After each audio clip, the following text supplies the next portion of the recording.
Hi, I'm Laura Browne, and I'm here to give you some quick tips. Today's quick tip is to stop apologizing. Now, if you've made a mistake, you should apologize. That's not what I'm talking about. What I'm talking about is so many women in business that I work with use I'm sorry as a conversation smoother and a polite way to start or continue a conversation.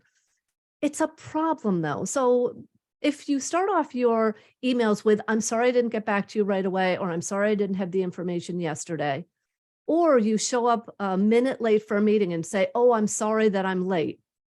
The message that sends is that you've made a mistake, or you don't know what you're doing, or you're not confident. So even if you think you're being polite, the message you give is not very positive.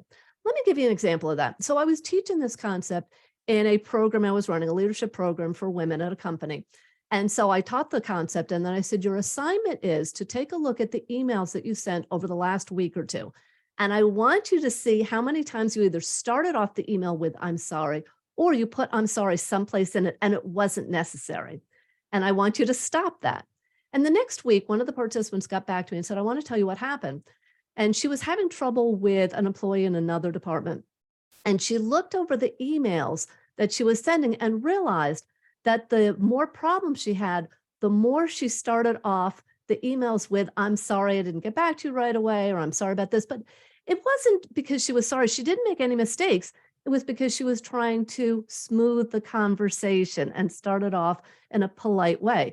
And what she did is she stopped doing that. And she realized when she stopped doing that, the other person was easier to work with.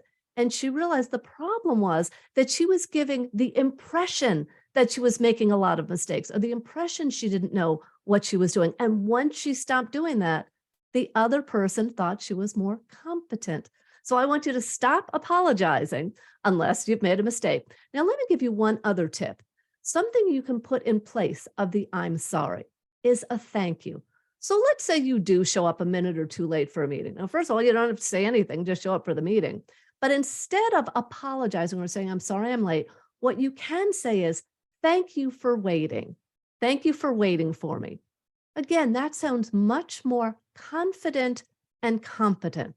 So again, to wrap it all up, stop using I'm sorry unless you've made a mistake, and instead think about how you can replace it either with nothing or replace it with thank you. So here's my assignment for you. I want you to look at your emails over the last week or two. And I want you to see how many times you apologized when it wasn't necessary, and then start taking that out. And so one thing you can do is go ahead and write the email. Before you send it, check it again and make sure that there's no apologies in there. That's today's quick tip. Thanks for joining me. I look forward to seeing you at a future tip. Bye-bye.